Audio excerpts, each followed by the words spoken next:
इति प्रमाणपटवः कर्तेति नैयायिकाः अर्हन्नित्यता जैनशासनरताः कर्मेति मीमांसकाः सोऽयं ऊर्ध्वधातु वाञ्छितफलं त्रैलोक्यनाथो विभु। ಜಗದಾದಿ ಜಗದ್ಗುರು ಆ ಪರಶಿವನ ಪರಾವತಾರಿ ಜಾತ್ಯತೀತ ಜಗದ್ಗುರು ಜಗದ್ವಂದ್ಯ ಹುಬ್ಬಳ್ಳಿಯ ಪುರದ ಒಡೆಯರಾದ ಸದ್ಗುರು ಸಿದ್ಧಾರ್ಥ ಮಹಾಸ್ವಾಮಿಯವರ ಚಿನ್ಮಯ ಶ್ರೀಚರಣ ಕಮಲಗಳನ್ನ ಮೌನ ಯೋಗಿ ನೋಟ ಮಾತ್ರದಿಂದಲೇ ಭಕ್ತರ ಬಾಳನ್ನ ಉದ್ಧಾರ ಮಾಡಿರುವ ಗುರುನಾಥ ಮಹಾಸ್ವಾಮಿಯವರ ಚಿನ್ಮಯ ಶ್ರೀಚರಣ ಕಮಲಗಳನ್ನ ಹೃದಯ ಮಂದಿರದಲ್ಲಿ ಸ್ಥಾಪಿಸಿಕೊಂಡು ಎನ್ನ ಪರಮಾರಾಧ್ಯ ಗುರು ದೇವರಾಗಿರ್ತಕ್ಕಂತಹ ಪರಮ ಪೂಜ್ಯ ಶ್ರೋತ್ರಿಯ ಬ್ರಹ್ಮಶ್ರ ಸದ್ಗುರು ಶಿವಾದ್ವೈತ ಭೂಷಣರು ಮಾತೃವೇದ ಮಹಾಂತರಾಗಿರ್ತಕ್ಕಂತಹ ಅಕ್ಕಲಕೋಟೆಯ ಪರಮ ಪೂಜ್ಯ ಶ್ರೋತ್ರಿಯ ಬ್ರಹ್ಮಶ್ರ ಸದ್ಗುರು ಶ್ರೀ ಶ್ರೀ ಶ್ರೀ ಚಿಕ್ಕರವಳಿಸಿದ ಅಪ್ಪಾಜಿಯವರ ಚಿನ್ಮಯ ಶ್ರೀಚರಣ ಕಮಲಗಳನ್ನ ಶಿರಧರ ಮನೆಯಲ್ಲಿ ಧರಿಸಿಕೊಂಡು ಯಾವ ಈ ಮೂರನೇ ದಿನದ ಕಾರ್ಯಕ್ರಮಕ್ಕೆ ಅಧ್ಯಕ್ಷತೆಯನ್ನು ವಹಿಸಿರ್ತಕ್ಕಂತಹ ಪರಮ ಪೂಜ್ಯ ಶ್ರೋತ್ರಿಯ ಬ್ರಹ್ಮಶ್ರ ಸದ್ಗುರು ಕರುಣಾಮಯಿಗಳು ಮುಮುಕ್ಷ ಉದ್ಧಾರಕರು ಮಾತೃಹೃದಯದ ಮಹಾಂತರು ತಮ್ಮ ಸ್ವಸ್ವರೂಪ ಆನಂದದಲ್ಲಿರ್ತಕ್ಕಂತಹ ಪರಮ ಪೂಜ್ಯ ಶ್ರೋತ್ರಿಯ ಬ್ರಹ್ಮಶ್ರ ಸದ್ಗುರು ಸ್ವರೂಪಾನಂದ ಅಪ್ಪಾಜಿಯವರ ದಿವ್ಯ ಶ್ರೀಚರಣ ಕಮಲಗಳಿಗೆ ಶತಕೋಟಿ ಧನ್ಯವಾದ ಪ್ರಣಾಮಗಳನ್ನು ಸಮರ್ಪಿಸುತ್ತಾ, ಪುಣ್ಯಾತ್ಮರೇ,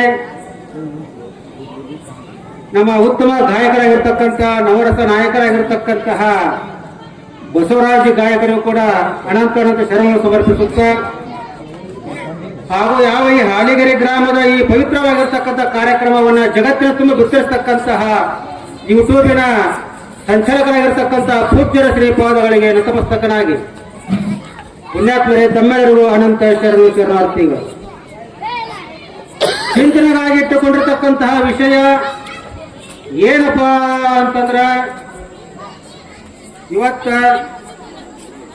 ಹೆದರದೆ ಎದುರಿಸು ವಿಧಿಯ ನಿಯಮ. ಹೆದರದೆ ಎದುರಿಸು ವಿಧಿಯ ನಿಯಮ. ವಿಧಿ ಅಂತಂದ್ರೆ ಏನು?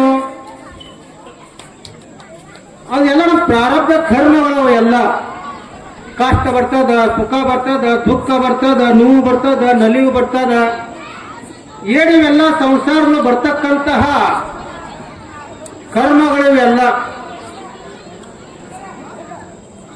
ಜಾನಪದಗಳು ಒಬ್ಬ ಗರ್ತಿ ಬಗ್ಗೆ ಹಾಡ್ತಾಳ, ಸಂಸಾರ ಹೆಂಗದಪ್ಪ ಅಂತಂದ್ರ, ಸುಖವಂತ ಹಿಡಿದೇವ ದುಃಖವಾಗಿ ಪಡದೇವ ಹೂವಲ್ಲ ಜಾಣೆ ಹುಳ ನೋಡ, ಹೂವಲ್ಲ ಜಾಣೆ ಹುಳ ನೋಡ ಬೆಳದಿಂಗಳಲ್ಲ ಉರಿಗಿಸಲ. ಸಂಸಾರದಾಗ ಎಲ್ಲಿ ಸುಖ ಅದ ಅಂತ ನಾವು ಏನು ಮಾಡಕ್ ಹೋಗ್ತೀವಿ ಅದರಲ್ಲಿ ದುಃಖವಾಗಿ ಪರಿಗಣಿಸ್ತದ, ದುಃಖವಾಗಿ ಕಾಡ್ತದ. ಇದು ಹೂವ ಅಂತ ಮುಟ್ಟಾಕ್ ಹೋದ್ವಪ್ಪ ಅಂತಾರೆ, ನಮ್ಗೆ ಏನಾಗ್ತದ, ಹುಳ ಆಗಿ ಕಚ್ಚಲಿಕ್ಕೆ ಬರ್ತದ. ಬೆಳದಿಂಗಳ ತಂಪ ಅದ ಅಂತ ಹೇಳಿಕಾಟ ಕುಂದುರ್ಲಿಕ್ಕೆ ಹೋದ್ರ ಅದು ಉರಿ ಬಿಸಿಲಾಗಿ ಕಾಡ್ಲಿಕ್ಕೆ ಆಗ್ತದ, ತಾಪವನ್ನ ಕೊಡಲಿಕ್ಕೆ ಆಗ್ತದ. ಹೀಗಾಗಿ ಸಂಸಾರ ಅಂತಕ್ಕಂಥದ್ದು ಬಹಳ ದುಃಖಕರವಾಗ್ಯದ, ಕಷ್ಟಕರವಾಗ್ಯದ. ಮತ್ತು ನಾವು ಪರಿಹಾರ ಮಾಡ್ಕೋದು ಹೆಂಗಪ್ಪ? ಈ ದುಃಖವನ್ನ, ತಾಪವನ್ನ, ಕಷ್ಟವನ್ನ ಪರಿಹಾರ ಮಾಡ್ಕೋಬೇಕಲ್ಲ. ಇವೆಲ್ಲ ಪ್ರಾರಬ್ಧ ಕರ್ಮಾನುಸಾರ ಬಂದಿರತಕ್ಕಂಥ ಕಷ್ಟಗಳು, ಸುಖಗಳು. ಇವು ಸುಭಾಷಿತಕಾರ ಒಂದು ಉಪದೇಶವನ್ನ ಮಾಡ್ತಾರ. ಸಂಸಾರ ಹೆಂಗದಪ್ಪ ಇದು ಅಂತಂದ್ರ, ಸಂಸಾರ ಕಟುರುಕ್ಷಸ್ಯ ದ್ವೇಫಲೆ ಅಮೃತೋರ್ಪಣಿ ಸುಭಾಷಿತ ರಸಸ್ವಾದ ಸಂಗತಿ ಸುಜನೆ ಜನೆ. ಈ ಸಂಸಾರ ಅಂತಕ್ಕಂಥದ್ದು ಒಂದು ಕಹಿಯಾಗಿರ್ತಕ್ಕಂತಹ ಮರ ಅದ. ಈ ಕಹಿಯಾಗಿರ್ತಕ್ಕಂಥ ಮರಗಳು ಕೂಡ ಒಂದು ಅಮೃತದಂತಹ ಎರಡು ಫಲಗಳಾದವ. ದ್ವೇಫಲೆ ಅಮೃತೋರ್ಪಣಿ. ಅವು ಯಾವಪ್ಪ ಅಮೃತಂತ ಫಲಗಳು ಅಂತಂದ್ರ, ಸುಭಾಷಿತ ರಸಸ್ವಾದ ಸಂಗತಿ ಸುಜನೆ ಗೆಳೆಯರು. ಸಜ್ಜನರನ್ನ ಒಳ್ಳೆಯ ಮಾತುಗಳನ್ನ ಕೇಳುವುದು, ಒಳ್ಳೆಯ ಸುಭಾಷಿತಗಳನ್ನ ಕೇಳುವುದು, ಆಮೇಲೆ ಸಂತರ ಶರಣರ ಮಹಾತ್ಮರ ಸಂಘವನ್ನ ಮಾಡೋದು. ಆ ಮಾಡುವುದರಿಂದ ಏನಾಗದಪ್ಪ ಅಂತ ನಮ್ಮ ದುಃಖ ಮತ್ತು ತಾಪಗಳು ನಷ್ಟವಾಗಿ ಹೋಗ್ತವ. ಯಾಕಪ್ಪ ಮಹಾತ್ಮರ ಒಂದು ದಿವ್ಯವಾಗಿರ್ತಕ್ಕಂಥ ಅಮೃತ ವಾಣಿಯೊಳಗ ಅಂತ ಅಗಾಧವಾಗಿರ್ತಕ್ಕಂಥ ಶಕ್ತಿ ಅದು. ನಾವು ಏನು ಮಾಡಕತ್ತೀವಲ್ಲ ಸಂಸಾರಗಳು ಬರ್ತಕ್ಕಂಥ ತಾಪವು ನಾವು ಅಂದ್ಕೋಬಹುದು. ಏನ್ರಿ ಅವ ಎಷ್ಟು ದುಷ್ಟದನ, ಎಷ್ಟು ಸುಖವಾಗಿ ಬದುಕ್ತಾ ಇದ್ದಾನಲ್ಲ, ನಾವೆಲ್ಲ ಎಷ್ಟು ಒಳ್ಳೆಯವ್ರಲ್ಲ, ನಮ್ಗೆ ಯಾಕೆ ಕಷ್ಟಗಳು ಬರ್ತಾವ, ಯಾಕೆ ದುಃಖಗಳು ಬರ್ತಾವಪ್ಪ ಅಂತಂದ್ರ ಅದು ನಾವು ಮಾಡ್ಕೊಂಡಿರ್ತಕ್ಕಂಥದ್ದು ಎಲ್ಲ ನಾವು ಮಾಡ್ಕೊಂಡಿರ್ತಕ್ಕಂಥ. ಮತ್ ನಾವ್ ಹೆಂಗ್ ಮಾಡ್ಕೊಂಡಿವಪ್ಪ ಅಂತಂದ್ರೆ ಹಿಂದೆ ಪೂರ್ವಜರು ಮಾಡ್ತಕ್ಕಂತಹ ಪಾಪ ಪುಣ್ಯಗಳೇ ಕರ್ಮವಾಗಿ ಪ್ರಾರಬ್ಧವಾಗಿ ಬಂದದ. ನಾವೇನ್ ತಿಳ್ಕೊಂಡಿವಪ್ಪ ಅಂತಂದ್ರೆ ಪರಮಾತ್ಮ ಹಿಂಗತಿ ಮಾಡಿ ಕಳ್ಸ್ಯಾನ ಅಂತ. ಪರಮಾತ್ಮಗೆ ನಮ್ಮ ಪ್ರಾರಬ್ಧವನ್ನ ಬರೆಯುವ ಹಕ್ಕಲ್ಲ. ನಾವೇನು ಪುಣ್ಯ ಕಾರ್ಯಗಳನ್ನ ಮಾಡಿವಿ, ನಾವೇನು ಪಾಪ ಕಾರ್ಯ ಅದನ್ನೇ ಪ್ರಾರಬ್ಧ ರೂಪವಾಗಿ ಹಣೆ ಬರ ಬದುಕೈತಿಲ್ಲ ಪರಮಾತ್ಮ ಅಷ್ಟೇ. ಹೆಚ್ಚಿನ ಏನು ಬದುಕೈತಿಲ್ಲ ಪರಮಾತ್ಮವ ನಮ್ಗ. ನಾವು ಮಾಡಿರ್ತಕ್ಕಂಥ ಪುಣ್ಯ ಪಾಪ ಕರ್ಮವೇ ಪ್ರಾರಬ್ಧ ರೂಪವಾಗಿ ಬದುಕೈತಾರೆ. ಹೀಗಾಗಿ ಅದು ಎಷ್ಟು ಬಲಾಢ್ಯವಾಗಿ ಅದಪ್ಪ ನಮ್ಮ ಕರ್ಮಗಳಪ್ಪ ಅಂತಂದ್ರ ಪ್ರಾರಬ್ಧಂ ಬಲವತ್ತರಂ ಕಲುವಿದ ಭೋಗೇನ ತಕ್ಷಯಂ. ಆ ಪ್ರಾರಬ್ಧ ಅಂತಕ್ಕಂಥದ್ದು ಆ ಕಷ್ಟವೇ ಬರಲಿ, ಸುಖವೇ ಬರಲಿ, ದುಃಖವೇ ಬರಲಿ, ನೋವು ಬರಲಿ, ನಲಿವು ಬರಲಿ, ರೋಗ ಬರಲಿ, ರುಜಿನ ಬರಲಿ, ಬೇಕಾದ ಅದನ್ನು ಅನುಭವಿಸಲೇಬೇಕಾಗ್ತದೆ. ಅಷ್ಟು ಬಲಾಢ್ಯವಾಗಿ ಅದ. ಬಲವತ್ತರಂ ಭೋಗೇನ ತಕ್ಷ ಅದನ್ನು ಅನುಭವಿಸಲೇಬೇಕಾಗ್ತದೆ. ಒಳ್ಳೆಪ್ಪ ಅಂದ್ರೆ ಕೇಳಲಿಕ್ಕೆ ಸಾಧ್ಯವೇ ಇಲ್ಲ. ಹೆಂಗ ನಾವು ಸುಖ ಬಂದಾಗ ಹೆಂಗ್ ನಗನಾಗ್ತಾ ಸುಖವನ್ನ ಸ್ವೀಕಾರ ಮಾಡ್ತೀವೋ ಅದೇ ರೀತಿಯಾಗಿ ದುಃಖ ಬಂದಾಗ ಕೂಡ ನಗನಾಗ್ತವೆ ಸ್ವೀಕಾರ ಮಾಡಬೇಕಾಗ್ತದೆ. ಸುಖಮಾಪತಿತಂ ಸೇವೆಯತ್ ಸುಖಮಾಪತಿತಂ ಸಹೇತ್ ಚಕ್ರವತ್ ಪರಿವರ್ತಂತೆ ದುಃಖಾನಿಚ ಸುಖಾನಿಚ. ಸುಖ ಬಂದಾಗ ಕೂಡ ನಾವು ಹೆಂಗ್ ಅನುಭವಿಸ್ತೀವೋ ದುಃಖ ಬಂದಾಗ ಕೂಡ ಅದನ್ನು ಅನುಭವಿಸಲೇಬೇಕಾಗ್ತದೆ. ಅದು ಹೆಂಗ್ ಅದಪ್ಪ ಅಂತಂದ್ರೆ ಚಕ್ರವತ್ ಪರಿವರ್ತಂತೆ. ಹೆಂಗ ಒಂದ್ ಚಕ್ರ ತಿರುಗ್ತದ ಹಂಗಾಗಿ ಸುಖದ್ಕೊಂಡೆ ಆದ್ಮೇಲೆ ದುಃಖದ್ಕೊಂಡೆ, ದುಃಖದ್ಕೊಂಡೆ ಆದ್ಮೇಲೆ ಸುಖದ್ಕೊಂಡೆ ಹಂಗ ಸಂಸಾರದೊಳಗೆ ಬಂದದ. ಅದು ಅನುಭವಿಸಲೇಬೇಕಾಗ್ತದ. ಮತ್ತೆ ಈ ಕಷ್ಟಗಳನ್ನ, ಈ ಸುಖಗಳನ್ನ, ಈ ಮಾಯಾ ಪ್ರಪಂಚವನ್ನ ಪರಮಾತ್ಮ ಹೇಳ್ತಾರೆ ನಾನೇ ಸ್ವತಃ ಮಾಡೇನೆ ಅಂತ ಹೇಳ್ತಾನವ. ನಾನೇ ರೂಪಿಸಿದ್ದನ. ಇಂಥ ಬಲಾಟವಾಗಿರ್ತಕ್ಕಂತಹ ಮಾಯಾ ಪ್ರಪಂಚವನ್ನ ದಾಟಿ ನೀವು ನನ್ನ ಪಾದ ಬರಬೇಕು ಬರುವುದು ಹೇಗೆ ಕಠಿಣ ಅದ, ಬಹಳ ಕಠಿಣ ಅದ. ಎಷ್ಟು ಬಲಾಟೆ ಅದ ಅಂತಕ್ಕಂಥದ್ದಪ್ಪ ಮಾಯಾ ಅಂತಾರ. ದೈವೀಯಶ ಗುಣಮಯಿ ಮಮ ಮಾಯಾ ದುರಂತೆಯ ಯಾ ಮಾಮೇವಯ ಪ್ರಪಂಚಂತೆ ಮಾಯಾ ಮೇತಾ ಕರಂತತಿ. ಈ ಮಾಯಾ ಅಂತಕ್ಕಂಥ ಭಯಂಕರ ಬಲಾಟೆ ಅದ, ಬಹಳ ದುರಂತವಾಗಿರ್ತಕ್ಕಂಥ ಪ್ರಪಂಚ ಅದ. ನಾನು ಹೋಗ್ಬೇಕಾಗಿತ್ತಪ್ಪ ಅಂತಂದ್ರ ಏನ್ ಮಾಡ್ಬೇಕಾಗಿತ್ತು ಅಂತಾರ ಮಾಮೇವಯ ಪ್ರಪಂಚಂತೆ ಮಾಯಾ ಮೇತಾಂ ತರಂತತಿ. ತರಂತತಿ ದಾಟ್ತೀರಿ. ಯಾರು ನನ್ನನ್ನು ಸ್ಮರಣೆ ಮಾಡ್ತಾರ, ಅರಣ್ಯವಾಗಿ ಬದುಕ್ತಾರ, ಅವ್ರು ಈ ಮಾಯಾದಿಂದ, ಈ ಅಜ್ಞಾನದಿಂದ ದಾಟ್ಲಿಕ್ಕೆ ಸಾಧ್ಯ ಅದ ಅಂತಕ್ಕಂಥ ಮಾತನ್ನು ಹೇಳ್ತಾರೆ. ಇದು ಎಲ್ಲ ನಮಗೆ ಗುರುತಾಯ್ತಪ್ಪ ಅಂತ ನಾವು ಸುಖವನ್ನ ಅನುಭವಿಸ್ತೀವೋ ಹೇಗೋ ಹಾಗೆ ದುಃಖವನ್ನು ಕೂಡ ಅನುಭವಿಸ್ಬೇಕಾಗ್ತದ. ನಮಗೆ ಯಾಕಪ್ಪ ಅಂದ್ರೆ ಆಧ್ಯಾತ್ಮ ಜ್ಞಾನ ಗೊತ್ತಿಲ್ಲ. ಸುಮ್ಮನೆ ಪ್ರಾರಬ್ಧ ಕರ್ಮ ವಿಧಿಲಿಖಿತ ಅಂತಕ್ಕಂಥ ಮಾತನ್ನ ಪರಮಾತ್ಮ ನಾವು ದ್ವೇಷ ಮಾಡ್ತಾ ಇದ್ವಿ. ಪರಮಾತ್ಮ ದ್ವೇಷ ಮಾಡೋದು ತಪ್ಪದ. ಅದು ಅಜ್ಞಾನ ಬುದ್ಧಿ ಮಾಡಿರ್ತಕ್ಕಂಥ ನಮ್ಮ ಕರ್ಮಗಳಿಗೆ ಪ್ರಾರಬ್ಧ ಬಗ್ಗೆ ಕಾಣಕತ್ತ ವಿನಃ ಪರಮಾತ್ಮ ಈ ರೀತಿ ಬರ್ದು ಕಳಿಸಿಲ್ಲ. ಯಾರು ಸುಖವನ್ನ ಯಾರು ದುಃಖವನ್ನ ಸಮಾನವಾಗಿ ಸ್ವೀಕರಿಸ್ತಾರೋ ಅವರಿಗೆ ಅಗಾಧವಾಗಿರ್ತಕ್ಕಂಥ ಜ್ಞಾನ ಪ್ರಾಪ್ತಿಯಾಗ್ತದೆ. ಪರಮಾತ್ಮ ಇದ್ದ ಕೃಷ್ಣ ಪರಮಾತ್ಮ ಗೀತೆಯೊಳಗ ದುಃಖೇಶು ಅನುದ್ವಿಗ್ನಕರಃ ಮನಃ ಸುಖೇಶು ವಿಗತಸ್ಪೃಹ ಭೀತರಾಗ ಭಯಕ್ರೋಧ ಚಿತರ್ಭಿರ್ ವಿರುಚ್ಯತೆ ಅಂತ.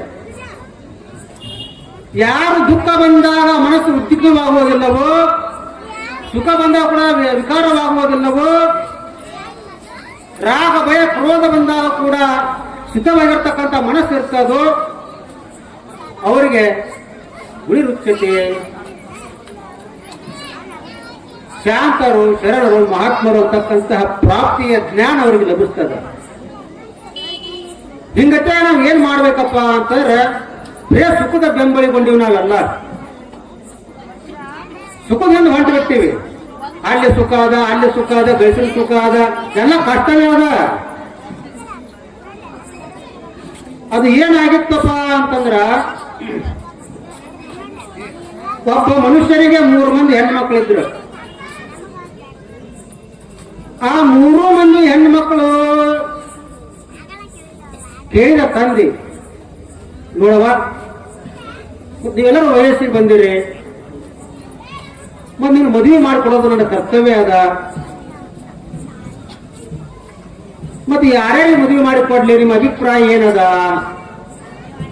ನೌಕರಿ ಇದ್ದಾಗ ಕೊಡ್ಲು, ಇವ್ರ ರೈತರ ಮಕ್ಕಳಿಗೆ ಕೊಡ್ಲು, ದುಡ್ಕೊಂಡು ತಿನ್ನೋರಿಗೆ ಕೊಡ್ಲು, ನಿಮ್ ಸುಖ ಎಲ್ಲಿ ಸಿಗುತ್ತದ ಅಂತ ತಂದೆ ಪ್ರಶ್ನೆ ಕೇಳಿದಾಗ ಆ ಹಿರಿಯ ಮಗಳಂದಳು, ನೋಡಪ್ಪ ನೀ ನನ್ನ ಮದುವೆ ಮಾಡಿ ಕೊಡ್ದಿತ್ತಪ್ಪ ಅಂತಂದ್ರೆ ಮಹಾರಾಜನಿಗೆ ಕೊಡಬೇಕು, ಮಹಾರಾಜನಿಗೆ ಕೊಡಬೇಕು. ಮಹಾರಾಜನ ಕೊಟ್ಟಕೊಂಡು ನಾನು ರಾಣಿತರ ಸುಖವಾಗಿ ಇರ್ತೇನೆ ಅಂತಕ್ಕಂಥ ಅಭಿಪ್ರಾಯವನ್ನ ವ್ಯಕ್ತಪಡಿಸಿದರು. ಎರಡನೇ ಮಗಳು ಕೇಳಿದ್ ಹೇಳಿದ್ರು, ನೋಡಪ್ಪಾಜಿ ನಾನೇ ನೀ ಮದುವೆ ಮಾಡಿ ಕೊಡ್ಬೇಕಾಗಿತ್ತಪ್ಪ ಅಂತಂದ್ರ ಒಬ್ಬ ಧನಿಕನಿಗೆ ಕೊಡು, ಒಬ್ಬ ಶ್ರೀಮಂತನಿಗೆ ಕೊಡು. ಯಾಕೆ ಸಾಕಷ್ಟು ಸಂಪತ್ತು ಇರ್ತದ, ಬಿಸ್ನೆಸ್ ಇರ್ತದ, ಆರಾಮವಾಗಿ ಸುಖವಾಗಿ ನಾನು ಇರಬಹುದು. ಒಬ್ಬ ಶ್ರೀಮಂತನಿಗೆ, ಒಬ್ಬ ಧನಿಕನಿಗೆ ನನ್ನ ಮದುವೆ ಮಾಡಿಕೊಡು.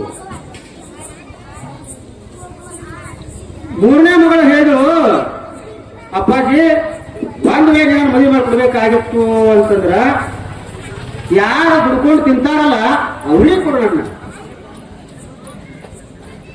ಯಾರು ದುಡ್ಕೊಂಡು ತಿಂತಾರ ಅವ್ರಿಗೆ ಕೂಡ ನಾನು ಸುಖವಾಗಿರ್ತೇನೆ ಅಂದಾಗ ತಂದೆ ಆ 3 ಮಕ್ಕಳ ಅಭಿಪ್ರಾಯದಂತೆ ಹಿರಿಯ ಮಗಳನ್ನ ಒಬ್ಬ ರಾಜನಿಗೆ ಕೊಟ್ಟು ಮದುವೆ ಮಾಡಿದ.